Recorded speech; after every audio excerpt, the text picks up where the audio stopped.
Black people weren't allowed to vote at all during Jim Crow. Well, first of all, there were areas in the United States where Black people did vote. Under Jim Crow? It wasn't universal throughout the United States. So let's just be perfectly honest about that. I just told you it was not universal. We know Jim Crow there were wasn't areas, throughout but the United obviously States. Black people were suppressed from voting. That's what the purpose of not just the 64 and the 65 voting rights back, but so many others. But let's get back to what I was saying. So you're inaccurate All there. I was talking about is about Black families. No, I'm not being inaccurate. During Jim Crow, more Black people voted conservative. conservative. They didn't vote conservative because they weren't allowed to vote. That is the essence of what Jim Crow is. So again, Joy, I'm going to come back to my original point. It is talking about the family unit, having more fathers in the home, which creates better people going forward. Last question, and then I'm going to let you go. Last question. We're out of time, but I'm going to give you one more question. During Jim Crow, could your family have existed? You are in an interracial marriage. Your wife is a white conservative activist. Could your family have existed at all during Jim Crow? No, it could not, Joy, and we all know that. But that's why I am blessed to live in America today as opposed to America during that time. But we cannot ignore the realities of not having fathers in homes. That is important for Black people today and all people today as we move forward for a better America. We are out of time. What I'm grateful for is that we do not live in the Jim Crow era and that fathers do not face the threat of lynching. I'm very grateful of that.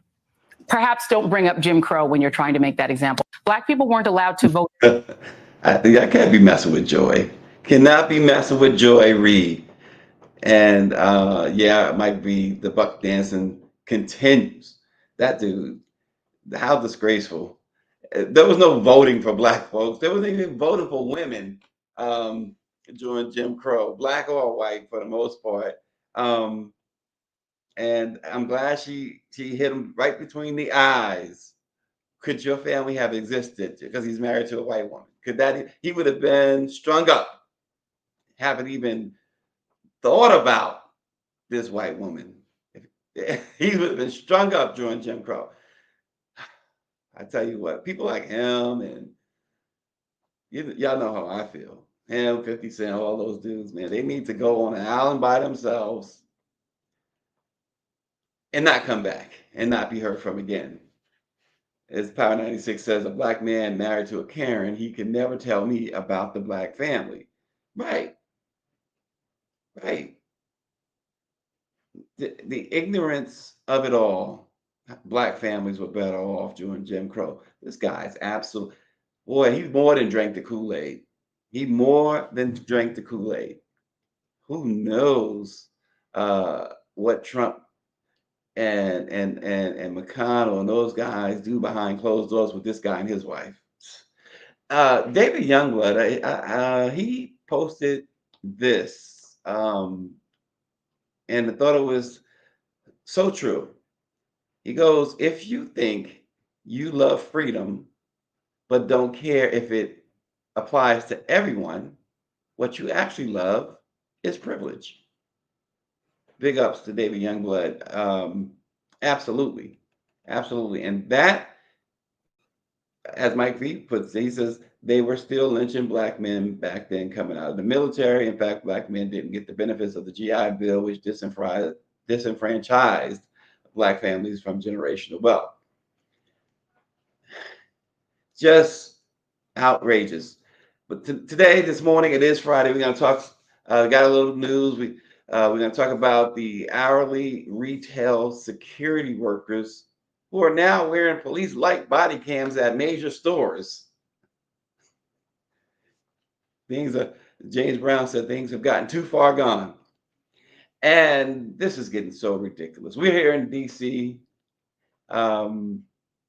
and Angel Reese and her squad came to DC, the Chicago Sky, mercilessly harassed as they exited their team bus, racial slurs and everything else. And this is Rachel. This is Angel's hometown. I mean, this is her. The DMV is her domain. But this stuff has gotten totally out of control. And again, these Black dudes who are capping for Caitlin Clark and Charles Barkley and those guys, man, y'all better look in the mirror. Look in the mirror. Take a deep, introspective look in the mirror. Angel Reese, by the way, we're going to talk about that story, but runaway rookie of the year right now. I don't care what nobody say. Runaway, averaging a double-double all month. She leads in rebounds, scoring. I mean, just let's stop the Caitlin Clark. It just reminds me so much of Jerry Cooney, the boxer, who they put bums in front of him for about 20 fights, the Great White Hope, and then finally got that championship fight against Larry Holmes, and Larry Holmes absolutely destroyed him, absolutely annihilated him. Southbound 3000 says Angels rookie MVP. And so what do you think about this? We're going to talk about this morning too. A Black-owned new restaurant in St. Louis, Missouri has an age requirement that's getting a whole lot of attention. We're going to tell you what that age requirement is. Might surprise some. It's a different requirement, age requirement for men, and a different requirement for women. Getting a lot of attention. It's called Bliss, is the name of the restaurant. We'll talk about that this morning. And who brought their parents to a job interview? You'd be surprised how many recent college graduates are doing that these days, and the other things that are shutting them out of the workforce. We're going to talk about that. One of the other things I wanted to mention, which is really, we've been talking a lot this week because we started the week. Greer and I, of course, went to the screening of The Sixth, and talking about the January 6, 2021 Trump-inspired deadly insurrection at the U.S. Capitol. But this is absolutely insane. So two of the officers, Officer Harry Dunn and former U.S. Capitol Sergeant Aquilina Gonell, visited the state capitol in Pennsylvania yesterday and spoke before the Congress there. And Republicans booed these guys loudly, jeered at them, and some of them many of them got up and turned their backs to them. Now, remember, the Republicans are supposed to be the party of law and order. And this is what they did. Booed these guys. What they were talking about was January 6th. These guys' lives were on the line. They were on the line. And because they've been vocal, these two officers in particular, but every officer, anybody wearing a badge should be denouncing the January 6th attack. But they said too, after their experience, that it was sad, but it wasn't surprising that these guys did that. These lawmakers did that. After all, they got to continue to curry favor with Donald Trump. Harry Dunn says, wow, they literally turned their backs on us, but yet they'll go on TV and say they support the police. It's like, wow. One of the Democrats there, Greg Scott, Representative Greg Scott, said he was in total shock. I don't know why. They have drank the Kool-Aid. They put the sugar in a potato salad and raisins. So why would you be surprised? But it just shows you just how, as we said yesterday about that cohesive theme, it just shows you how things are today. There's no mistake. So when you have 50 Cent saying what he said, when you have Ice Cube saying what he says, when you have Killer Mike doing what he does, and the very unsexy Red saying what she said, and so forth and so on. We can keep naming those who are doing the cooning and the buffooning. You know, this is what it makes it even more disconcerting. So how about this? You're working at Target or TJ Maxx or whatever. You come into work, and now they tell you got to put a body camera on. These retail workers are now wearing police-like body cameras at stores like TJ Maxx, Marshalls, Home Goods. The stores said they are equipping these guys and ladies with body cams to kind of halt or put a stop to shoplifting and keep customers, employees safe. Do you really think that's going to keep them safe? You either hire a security guard, a trained security guard, and you're paying these guys $10 to $12 an hour, maybe in some cases $15, and now you want them to be security too. I gotta stop and report what Power 96 said. He says he's convinced that Sexy Red is the product of two people meeting at Freaknik.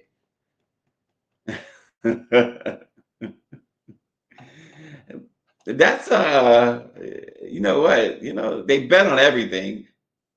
They everything bet on everything. So there's a big, right across the street from where I'm at right now, a big the national park where the Washington Nationals play is I mean, I look out the window, I can see inside the stadium. And so there's a big Bet MGM office and sign right there. So they bet on everything. So Power 96, that probably would be, you know, it wouldn't be too risky of a bet. Just two drunk strangers, both of them walking around Freaknik naked anyway. So, but the Retail Federation said last year that 35% of retailers were researching using body cameras for employees. Now they're starting to implement that, and also they want to take it a step further. The manufacturer of taser devices and other security companies are now designing and marketing products for retail workers. You remember not long ago, there was this huge push to try and get like retail workers' salaries up or hourly rates up. But now they want them, they may even equip them with tasers. I just don't get it.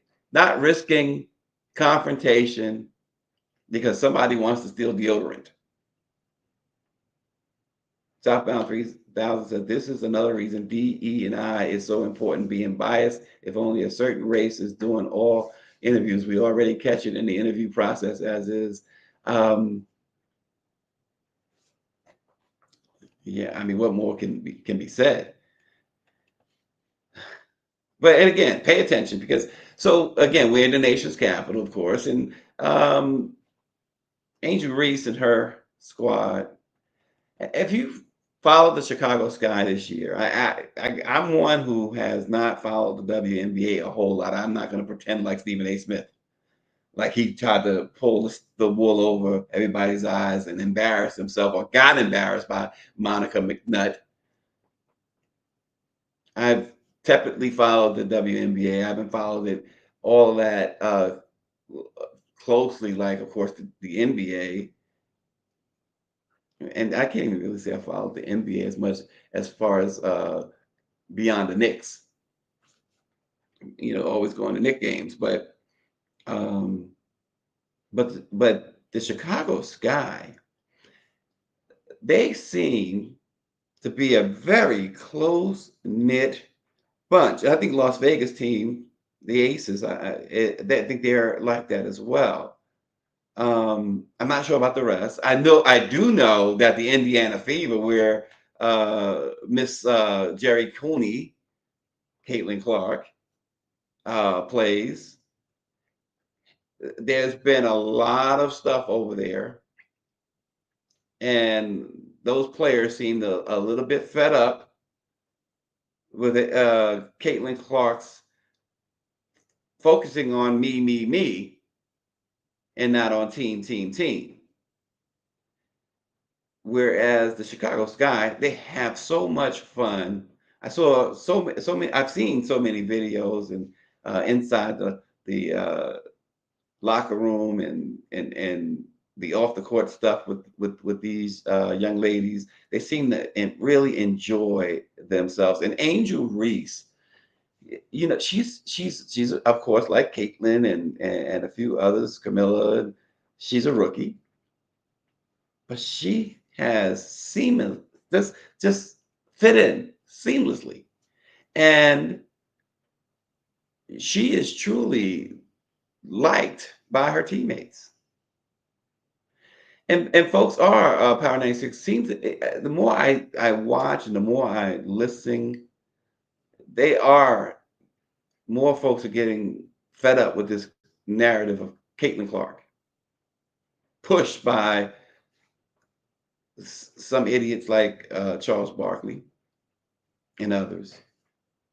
But nonetheless, the Chicago Sky got off the bus in DC and was harassed. Yeah, this dude with a camera yelling racial slurs at them, and they barely stepped off the bus. Fortunately, their security, they had a security guy who put that situation to bed immediately, stepped in, and Kennedy Carter was the main target of this dude. And the team got on social media and they told everyone about it. There's obviously footage of it, but Angel, for instance, posted that finding out our team's hotel to pull up with a camera as we get off the bus and put it in my teammate's face and harass her is nasty work. This is really out of control and needs to stop, is what Angel Reese posted. And there's this AI generated thing. See, this is the thing too, to be careful. Yeah, Michelle Madison says the fact that the Chicago Sky players were harassed at a Washington, D.C. hotel makes my blood boil.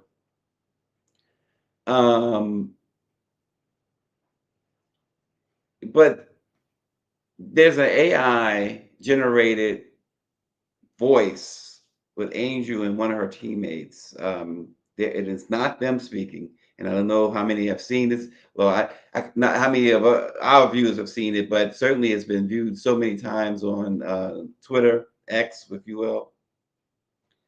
And it has Angel calling Caitlin all types of names and things. And it's not. It's just a shame that this stuff is happening. The WNBA. I appreciated Lonzo Ball stepping in and saying, backing Angel Reese on that unnecessary, rude, disgusting double technical foul she got, saying, "Look, girl, I got you." In other words, he said he's volunteered to pay her fine. He said, "Keep your money." But what happened afterwards is the WNBA rescinded those technicals.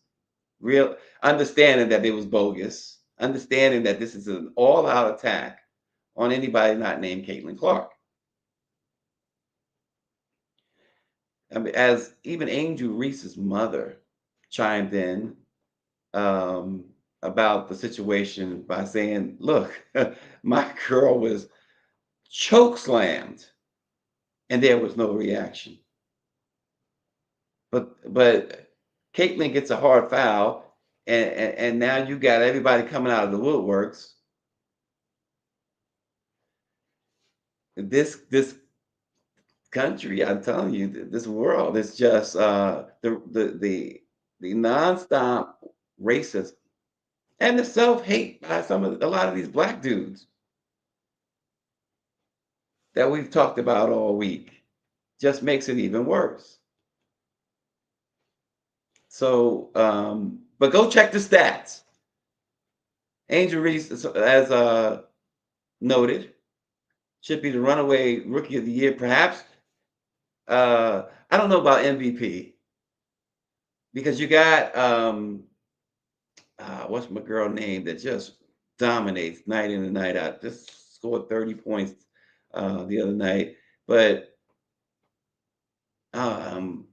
that made me excited. I had a friend who sometimes go with me to Knick games reach out to me yesterday and say, "Hey, let's go check out the Liberty."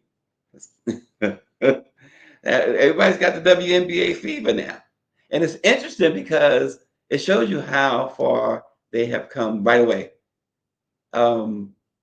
Because the NBA Finals is underway, and what we're hearing is WNBA, WNBA. I know Dawn, our girl, Power 96's Red Bone. she, she talks and tweets about WNBA. She says the W. I guess that's the thing, is to call it the W. Listen, if Dawn's called it the W, it must be called the W. So, but they're showing full arenas. They're showing lively crowds. And most of all, we're seeing some really, really good basketball from these ladies. Power 96 says Celtics in 4. Yeah, well, why not, right? Power 96. They were the favorites going in. They had to be the favorites going into the playoffs. And look, they're living up to that billing. The way they dispatched Indiana, and then last night, the way that they just walked all over Dallas, shows you why that, sometime next week, perhaps, they should be crowned NBA champions. So how about this restaurant, the Bliss restaurant? I need you guys to write in and tell me what you think of this. You got to give me your takes. I need your takes on this. They set a minimum age for customers wishing to enjoy its upscale Caribbean food to be 30 years old for females. You can't come in if you're a female and under 30, you can't dine at this restaurant. If you're a male under 35, you cannot dine at this restaurant. Now, I know it could present a challenge, because what if the man is 35 and say the woman is 29? his wife is 29. Uh-oh. Wait, we got a bet right here. We got a bet. MGM statement. Monique Daniels says, if the spread is right, Boston will prevail. Wow. But what the restaurant is saying, that they want to maintain a sophisticated environment without all of the, quote, young folks who bring some of that drama. Angela Connolly, good morning. I need your take on this. This restaurant has strict age restrictions. 35 years old, you have to be to dine at this Caribbean themed restaurant, if you're a man, and 30 years old if you're a woman. Southbound 3000 says he thinks they're probably doing very well. But the restaurant, the owner said the restaurant is just something for the older people to come and have a happy hour, come get some good food, and not have to worry about some of the young folks who bring some of that drama. Power 96 says old people fight in restaurants too. The assistant manager, Erica Rhodes, said, look, this is for grown folks. They want to keep it for grown folks. And Mike V says you have a lot of folks eating and running from restaurants with all this inflation.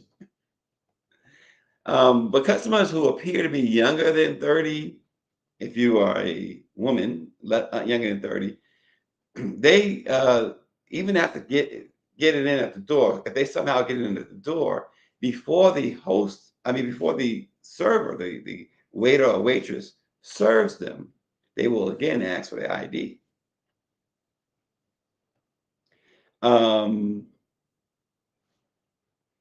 They will have either a St. Louis County police officer posted at the door after 7 p.m.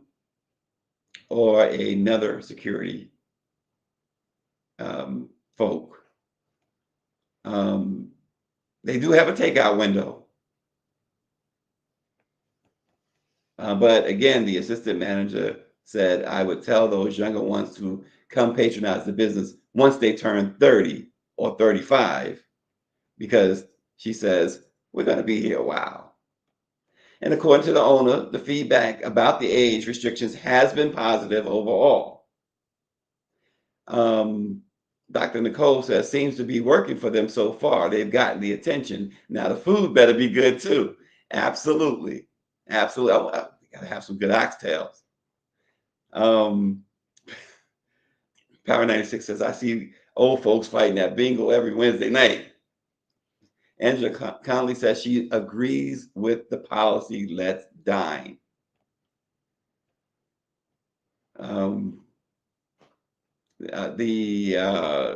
One patron, Fernando Smith, says that he respects the policy. He says the policy suits this type of clientele that the owner is trying to draw in. And in Fernando's case, he's 65 years old, and he says, I think he's on the right track. They say that they will open that to-go window, or they plan to, in a couple of weeks. So women under 30, men under 35, if you want to taste that food, you can soon be able to order it through a takeout window.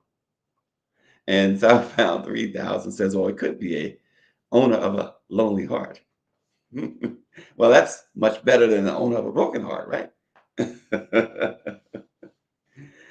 And speaking of young folks, this is interesting to me. And I think it'll be interesting to you too. An extensive survey by intelligent.com proved to be very eye-opening, and it's about new college graduates and their job interviewing habits. According to the survey of 800 U.S. managers, directors, and executives who are involved in the hiring process, that's a pretty big number, 800. Nearly 40% of employers are avoiding hiring recent college graduates. And based on this survey, you might understand why. Because 53%, struggle with eye contact. 53% struggle with eye contact. 50%, they say, ask for unreasonable compensation. 47% dressed inappropriately for the interview. 27% use inappropriate language. And this is totally a recent college grad thing right here. The Zoom. Some of the interviews taking place on Zoom, 21% failed to turn their cameras on during the virtual interview. How do you not turn your camera on if you're having a virtual job interview? That's an automatic, oh, you're not getting this job. But check this out. 20% brought their parents to the interview. 20% brought their parents to the interview. Who does that? And come on, these college kids know better, don't they? You just graduated college. I bet, how many of them brought their parents to their dorm rooms? That probably was off limits, right, to the parents. So as a result of all of this, 38% of employers avoid hiring recent college graduates in favor of older employees. 58% say recent college graduates are unprepared for the workforce, and nearly half of the employers have had to fire a recent college graduate. That is pretty wild stuff. Mike V says the eye contact issue makes sense because Jim Crow Black folks couldn't make eye contact with a white man, or white women for that matter, Mike V. But imagine you're a parent. For the past couple of years especially, we've been talking a lot about student loan debt and the high cost of a higher education. Imagine you're a parent and you have emptied your life savings to send your child to college. And they can't, after 4 years or 6 years or 8 years, they don't know proper job interview etiquette. I want a refund.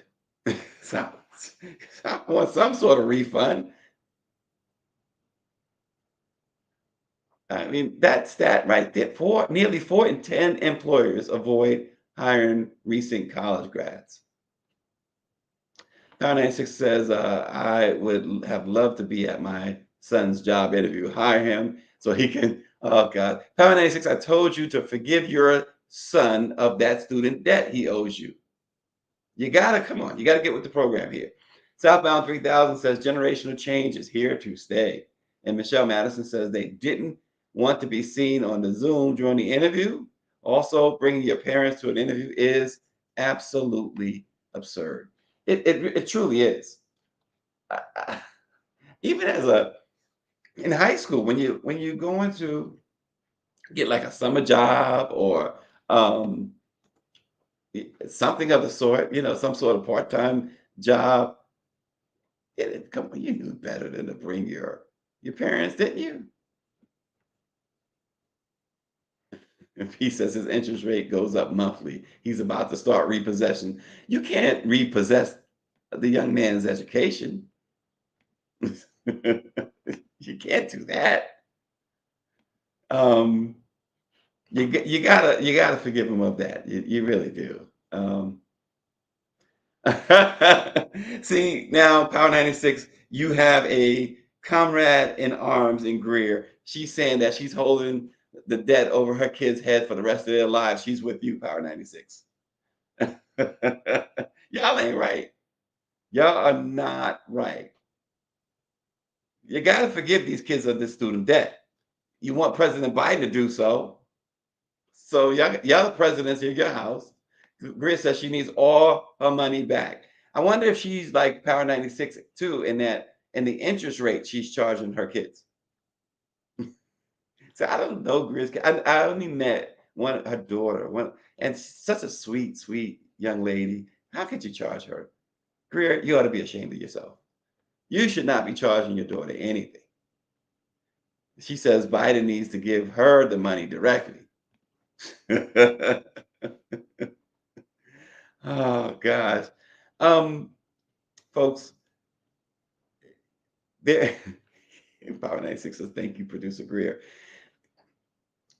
Again, we implore everyone. Yes, Austin, Greer is a gangster.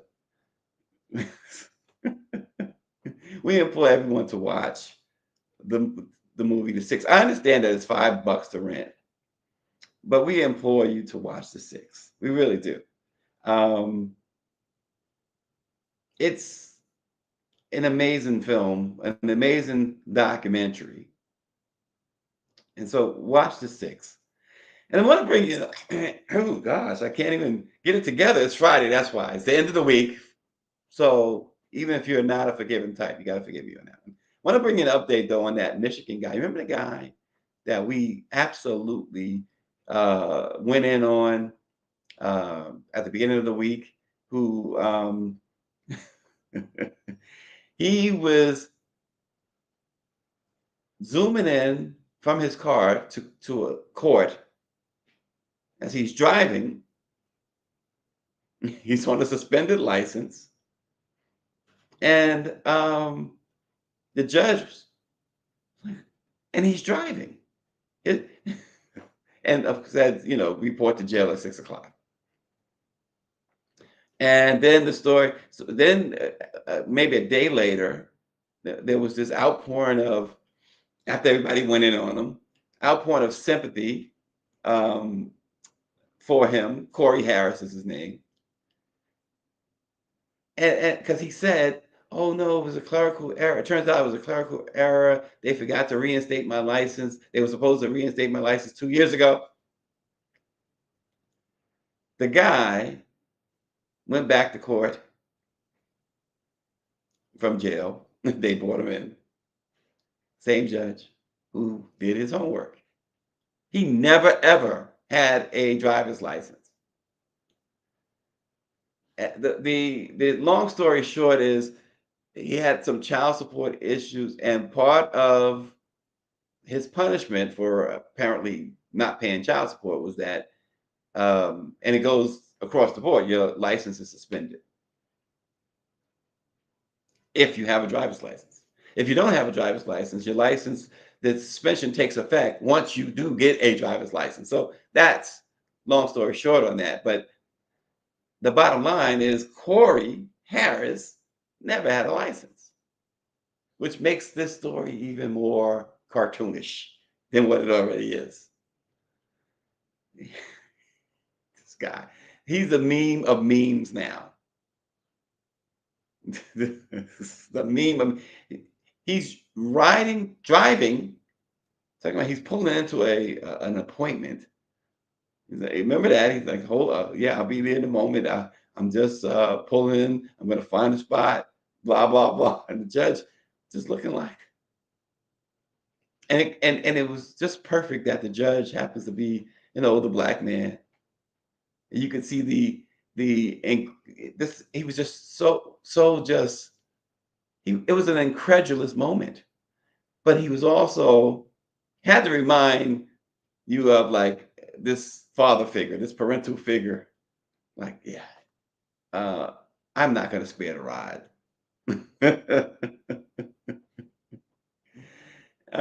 Yeah, can't get right should be his name.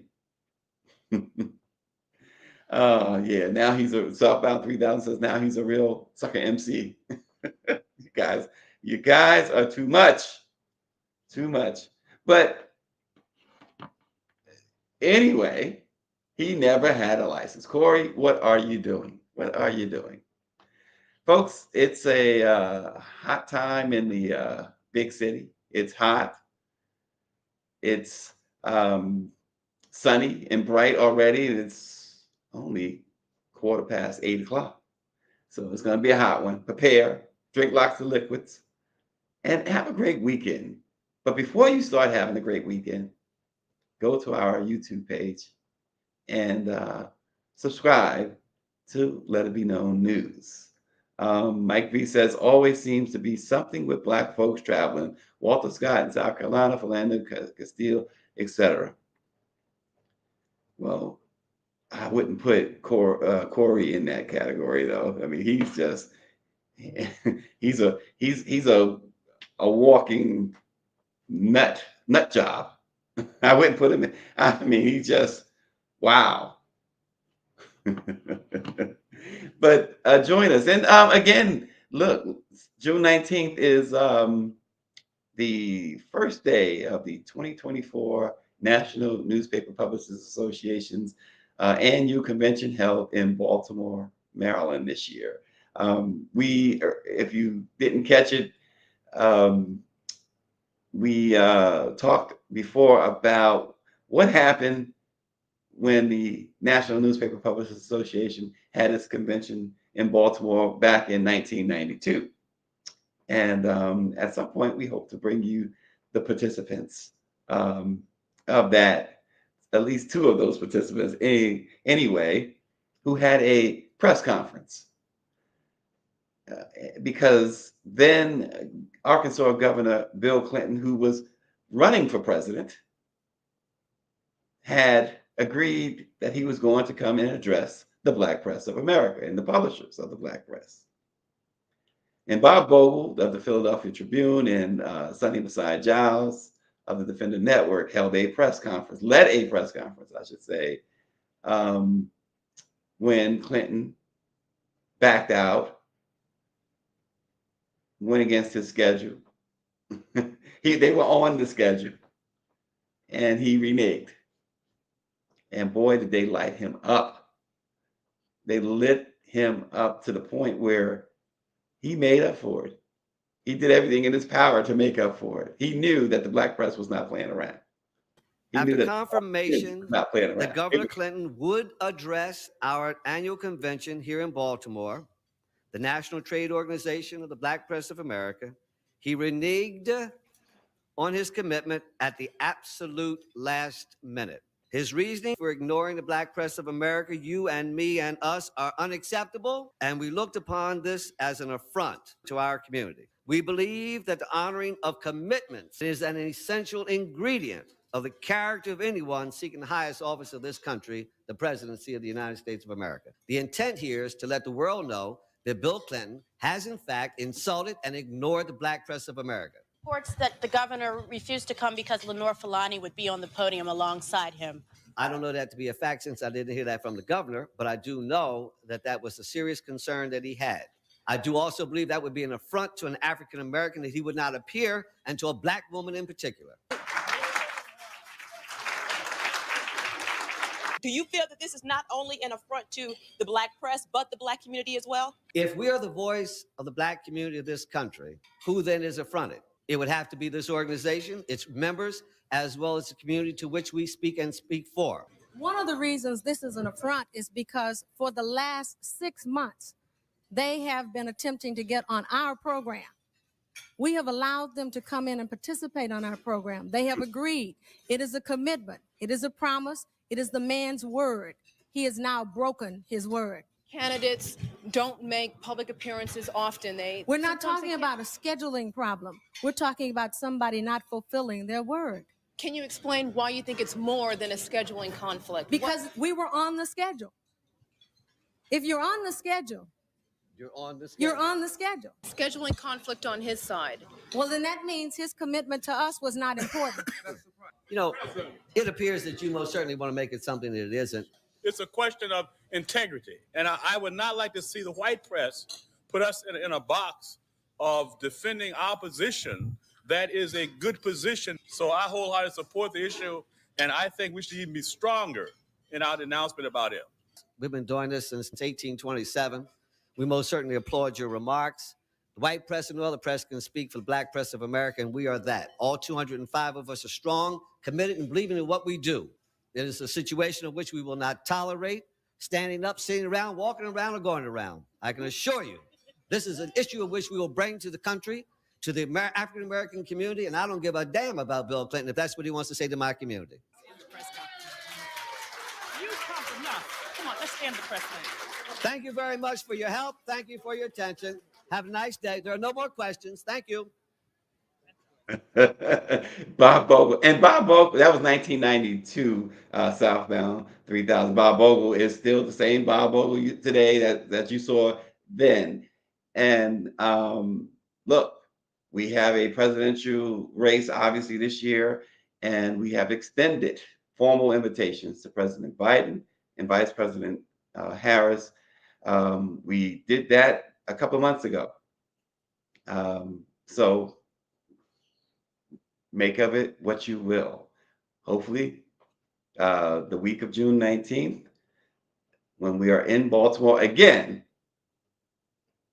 the President of the United States will see fit to address the 250 Black press publishers and media company owners, and in particular, addressing the Black press as it was there in 1992, as Bob Bogle underscored. Addressing the Black press is addressing the Black community, and addressing the Black community is the people that you're trying to reach with millions and millions of dollars at your disposal. In fact, at least $1 billion is what they said that they have at their disposal. So hopefully we'll see President Biden and or Vice President Harris, and not really and or. They say this election is so crucial and that Black folks are the most crucial, then you will be at that convention if it's that crucial. Because again, I keep saying this, it's one of those what do you have to lose type things, meaning this that they're gonna live a relative peaceful existence if they lose. Most people of color won't. And the governor, Denise Roloff Lawrence, is asking, and the governor, yes, Governor Westmore is expected.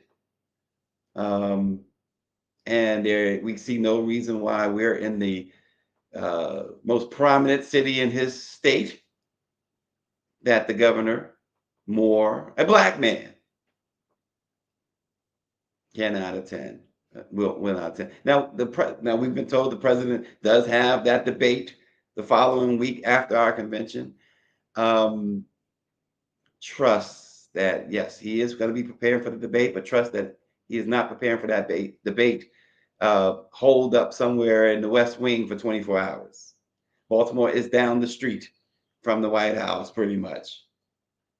And very nice accommodations. Doesn't get more cozier than the Four Seasons, where this will be. Yes, Michelle Madison, that was Francis Dr. Draper from the Afro in that footage as well.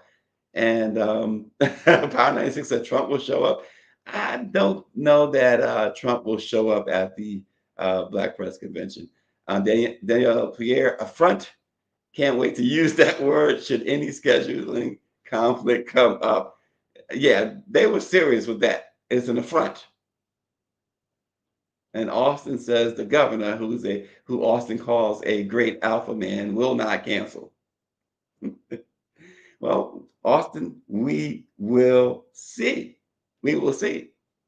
We will see if Governor Moore will grace us with his presence, particularly on that Friday, June the 21st, for the National Newspaper Publicists Association's Legacy Awards program. So we'll see. We will see. But formal invitations went out and was delivered back in April, early April, if not before, to the President of the United States and the Vice President of the United States. I think it was back, it wasn't April, Black Press Week, actually, it was March. So there's been plenty of leeway, a real nice runway leading up to Baltimore that gives the President and the Vice President a chance to put it on their schedule and make sure that they are there to address Black America. And you all, we will see you in Baltimore. But before we see you in Baltimore, I know David is going to be there. Power 96, I don't know if he's going to bring his crawfish from Louisiana and come over to Baltimore and have some crabs or not.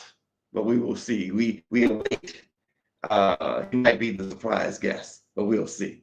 But you all enjoy, have a great weekend, and we will be back at it again on Monday. Thanks for watching. Let it be known. It's Larry Gibson, and I'm the Clinton campaign coordinator for Maryland. And I would like an opportunity to No. Don't you dare try to direct something.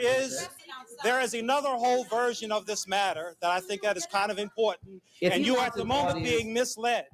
You are at the moment being misled as to what historically has happened here, and I think that is highly unfortunate. You are members of the media, and I cannot believe that members of the media are not going to provide an opportunity. I don't think you would know the facts, since I just spoke to the campaign manager, and I would think he knows more about it than you do. And by the way, I'm not going to permit you to stand here and represent yourself as the press. You can go outside and talk for Mr. Clinton. You can't come in here and speak for Mr. Clinton. And if you don't believe me, I'll ask you first to sit down and be quiet, and then I'm going to have him take you out of here. Now, just sit down. You're not in charge here. You come enough. Come on.